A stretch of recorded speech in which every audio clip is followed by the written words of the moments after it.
各位医师诊疗室的观众朋友，大家好我是国泰医院的消化内科的主治医师，我叫陈信佑医师。那我们今天要跟各位观众朋友介绍，就是一个非常见的国民疾病，叫做胃食道逆流。相信各位观众在电视的一些广告也常听到类似像喝咖啡吃甜食，喝咖啡吃甜食又让你胃食道逆流。那究竟这个是一个什么样的疾病呢？我们今天可能就花一些时间来让我们的观众朋友了解，还有它究竟要怎么样去检查，那要怎么样去治疗，我们会花一些时间来让各位观众朋友更深入的认知。那所以其实我们一开始要了解到，就是我们的胃酸其实是一个正常的生理现象。那在我们的胃里面呢，为了一些消化食物然后做一些进阶的消化的一些运动，我们胃里面是一定会有胃酸的。所以说胃酸这个东西它本来就会存在。但是胃酸它只会存在胃里面而已，它如果相反的跑到食道里面，就会对食道造成损伤，这个是一个不正常的现象。所以胃酸过多跟胃食道逆流事实上是两件不同的事情。我们在讲胃食道逆流，事实上是指胃酸即使只有一点点，它不正常的逆流到食道里面，我们都称之为胃食道逆流，可能就会进一步的引发症状。那我们这边观众朋友仔细看，我们特别准备了一个很简单的这个保特瓶那我这边指了一下，就是说我们来想象一下这个保特瓶的盖子就是我们的胃跟食道的交接口。那平常呢，在这边有一个叫做下食道的括约肌，它其实会保持一个紧缩的状态，它会把我们的胃里面的胃酸把它紧紧的锁在胃里面，而不要逆流到食道。所以我们在吃东西的时候食物一直下来，到这边下食道的括约肌就会打开，食物就会进到胃里面。但如果说我们在平常没事的时候，下食道的括约肌就不正常的打开，或者是它本来就没有功能，就是松弛的状态。我们在负压大或者在做一些运动的时候，这些里面的这些水假想它是胃酸，就会跑到我们的食道里面来，这个就叫做胃食道的逆流。为了让各位观众朋友更清楚的认知我们胃食道逆流可能产生的症状，节目组这边特别制作了一张很清楚的牌子给各位观众朋友看。那首先我们看到这边这个红色的字的这边，这个叫做典型的症状，也就是我们胃食道逆流如果说是非常大的病人，他可能会以就是胸口灼热，就像被火烧过一样的感觉来表现，这个叫火烧心。那再来的话，它是胃酸逆流的感觉，也就是说你会感到液体从你的胃里面像一路的涌上来，这个叫做胃酸逆流的感觉。那这是两个比较典型的症状，但其实很多病人他是以非典型的症状来表现的。那他可能怎么样来表现呢？例如说，他胃酸逆流跑到我们的喉部的部分，这个喉部的部分，那它就可能会引起我们的咽喉部这边的发炎，就是被刺激灼伤它的发炎，它吞东西就开始疼痛。那或者是有些人他是胸闷或胸痛来表现，因为我们的食道跟我们的心脏其实根本就在胸口的同一个地方，所以很多人他有胸痛，然后在心脏科做了非常多的检查之后，心脏科医师告诉他你没有问题，最后可能才发现说是胃食道逆流。那再来的话，还有一些比较严重的例如说你的胃食道逆流如果很厉害一直长期的胃酸破坏你的食道，它可能会造成例如说食道的狭窄，我们的组织破坏之后再修复，它就会越来越紧缩，就像我们的结痂组织一样，越来越紧，越来越硬，这时候就会产生吞咽的困难。那如果说逆流的程度更高，就是跑到我们的牙齿这边来了，或者跑到我们的就是说我们的气管里面，还有我们的耳朵这个地方，可能就会造成比如说我的夜间咳嗽。夜间胃酸逆流上来，跑到我的气管里面，我睡到一半我就咳嗽咳醒，或者我气喘，因为我的气管受到一些酸的刺激，甚或是中耳炎牙齿发炎，其实这个都有案例报告存在。不过各位观众朋友要注意的是，就是说，到底这些症状你一旦有产生，是不是一定指的就是说你一定有胃酸逆流？其实不见得啦。因为像我刚刚讲，例如说，你的一些胸闷、胸痛这个状况。其实很有可能代表你有心脏的疾病。所以说这个我们在评估上呢，会经过医师仔细的去问诊，看你比较像是心脏的问题，还是比较像是胃食道逆流的问题。这个会有专业医师去跟你做评估。那胃食道逆流有几个方法，我们可以去把它诊断出来。那在台湾最常见的方法大概就是做胃镜为主。那我现在要再把这个小道具把它拿出来。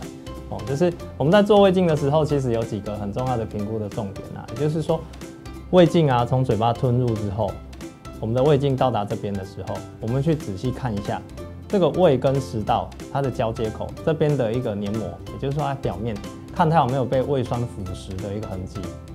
那它的严重度我们就会去区分它是 A 到 D 哪一个等级。A 是最轻微的 ，D 是最严重的，它有分为4个等级 A、B、C、D。所以医师如果告诉你说，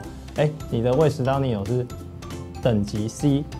那你就表示说，它应该蛮严重的。这一类的病人通常要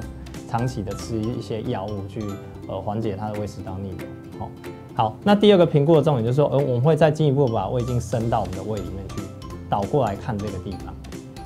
我们去看一下，我刚刚讲下食道括约肌。它的结构它有没有正常？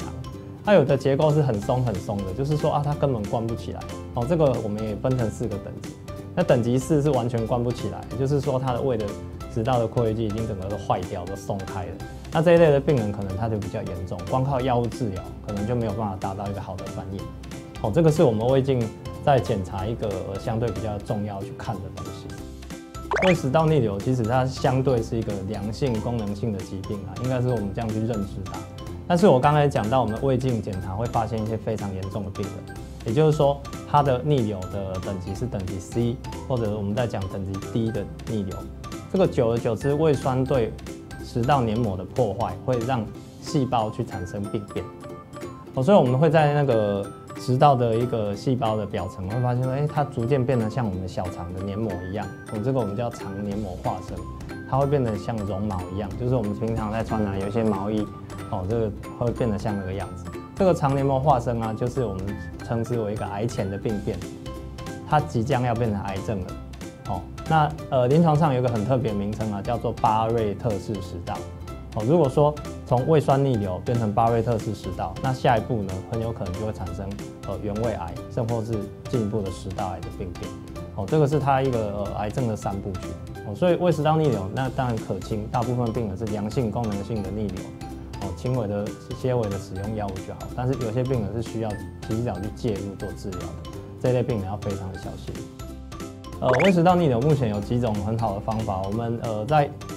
古早时代，胃食道逆流其实没有什么好的方法啦。大概如果产生胃食道逆流的话，传统古法的方法会叫你去喝牛奶，去用一些食物去把那个胃酸赶快去清除去中和掉。那现在的药物已经很好了，我们其实临床上都会给病人短期间或者中长程去服用一些叫做氢离子匡辅的阻断剂，它可以在长时间去抑制胃酸，让胃酸的分泌下降。可以有效的治疗胃酸逆流的症状，这是目前药物使用最有效的方法。好，那少数的病人，像我刚刚讲的等级 C 等级 D 或者说我们在胃镜的检查发现那个贲门非常的松的病人，即使呢是在药物的治疗下，他还是有非常严重症状的病人，我们就会考虑进一步的接受手术治疗。那现在有一些新的方法可以提供民众做选择啦。例如说像以前传统我们只有外科的手术，这个手术叫胃底折叠术，就是我们透过腹腔镜的方法，把胃的这个贲门的那边把它缝紧一点，把它带一圈让它缝紧一点，让它的紧缩力增加，减少逆流的产生，这叫胃底折叠术。好，那现在内视镜呢，我们也有一些方法，就是透过胃镜的方式，在一些真的特别松弛的病人的一个胃食道交接口做电烧。那这个电烧会产生一些疤痕的组织，也就是会让它慢慢的缩紧，也达成跟胃底折叠术类似的效果。所以我们民众现在有一些新的选择。但是要提醒各位那个观众的是说，这些病人我们必须要严格去筛选不是所有胃食道逆流的病人，然后都把它全部抓来开刀，做内视镜的手术就好了。这样有些病人可能反而会变得更严重，这一点是必须要经过医师专业的判断才可以的。现在要讲的是针对大部分的病人，也就是我们刚刚讲的等级 A 或等级 B 的病人，这类病人是属于良性功能性的问题，他的胃食道逆流其实不会很严重，我们只要保持一个良好的生活习惯呢，它其实就可以获得很大的改善了。那例如说我们的一些 NG 的食物可能就不能碰，例如说像我们常喝咖啡或者喝很多茶。那这类含咖啡因的食物呢，会让我们的胃酸分泌增加，会让我们的下食道括约肌会松弛，所以这类食物不能碰。那像是一些薄荷类的东西啊、辣椒啊，或者非常甜的甜食，这一类的食物在过去的研究也发现说，跟胃食道逆流的频率有明显的相关，所以可能也要减少。那或者说你非常喜欢吃油炸类的食物，那我们的胃啊消化油炸类的食物是最慢的，所以它会停留在你的胃里面最久。那这些大量的食物在胃里面停留时间越久，当然很有可能在某个时机点它就会跑到食道里面来，这都会增加胃食道逆流的机会。那这边要提供各位观众几个，就是说，如果你万一产生了胃食道逆流，你应该可以怎么样去处理？也就是说，如果说你现在胃食道逆流正在发作的当下，有很多人会试着吞一口口水，或者是我喝一点点水。去让这些胃酸把它冲下去，这一点是 OK 是没有问题的。因为你的唾液分泌是碱性的，我们可以去中和一些胃酸然后或者是说用一点点的清水啊去中和胃酸，这是 OK 的。但是如果说在这个当下你喝了大量的，比如说我喝一大堆汤，然后喝一大堆水进去，你会发现暂时虽然是缓解，可是你刚刚下去的那一堆东西其实是累积在胃部，它很有可能在等一下一次的逆流又通通的跑上来，反而加重你的症状所以适量的吞口水啊，或喝一点点水是 OK 的，但是不要因为这样就灌一大堆汤啊或一大堆水，这样可能会反而加重你的症状。那第二的话呢，我们睡觉的时候的习惯要怎么样？其实许多的观众可能会有睡眠之间的症状，或者我可能食道逆流相关一些夜咳。那这一类的病人通常会建议还是要使用枕头啦，就是把床头或者用你枕头的方法，让你的头可以抬高大概15度左右那太高可能太不好睡所以这至少可能要抬高个15度不要让胃酸就跑上来。那另外的话，睡前2到3小时你可能就要避免吃东西，因为我们的胃啊平均消化食物可能需要2到3小时，那有的人当然更慢所以说睡前的2-3个小时不要吃大量的食物就是说你就算想吃东西也是一点点垫肚子就好了啦，可能不适合吃很大量的宵夜。那第3点呢，就是说我们刚刚讲的